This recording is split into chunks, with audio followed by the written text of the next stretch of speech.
by Favanungku, Singapore. Singapore's parliament began the second day of a debate on Tuesday over Prime Minister Lee Hsien Loong's dispute with his siblings over their late father's house. His estranged brother accused the Prime Minister of making false claims. Since mid-June, Singaporeans have been riveted by a public battle between the heirs of Lee Kuan Yew, Singapore's long-serving first Prime Minister, over whether to demolish the old family home or let the government decide whether it should become a heritage site.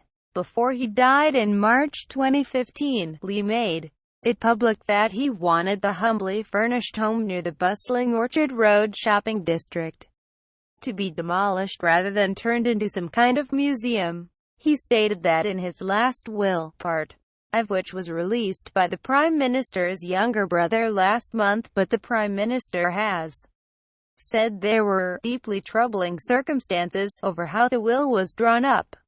The Prime Minister's brother and sister accuse him of being disingenuous and abusing his power by using a committee to look at options for the house.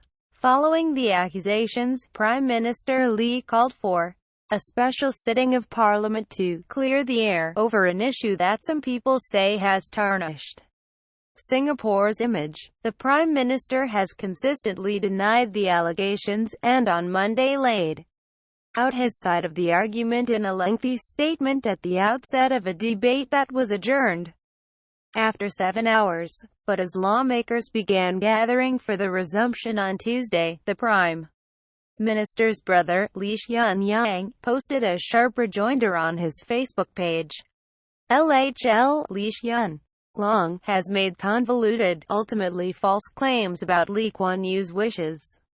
LHL is trying to suggest that because LKY signed some renovation plans in early 2012, he was open to preservation of the house, Lee Hsien Loong said in the post.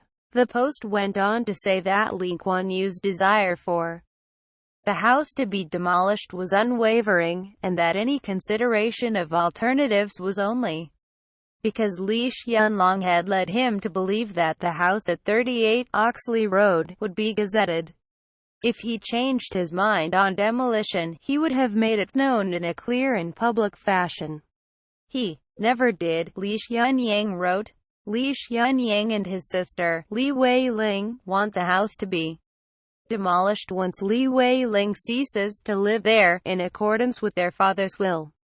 Prime Minister Lee has also said that he personally favors honoring his father's wishes, but he has questioned the will and argued that his father also made provision in case the house could not be knocked down due to any regulatory changes. Prime Minister Lee has recused himself from the committee looking at the options, and said he has played no part in its discussions. During the first day of the debate, there were no revelations over the accusation that Prime Minister Lee had abused his power, or why his siblings should say that they feared the organs of the state could be used against them. Lee Hsien Loong has said he and his wife, lawyer Lee Suet Fern, would be leaving Singapore because they felt closely monitored and hugely unwelcome. Some lawmakers urged the Prime Minister to sue his siblings and settle a matter that was distracting the government and damaging Singapore's image. Lee had told Parliament that he was loath to do so, fearing it would drag out the affair and further damage his parents' name. Writing by Simon Cameron Moore, editing by Robert Purcell.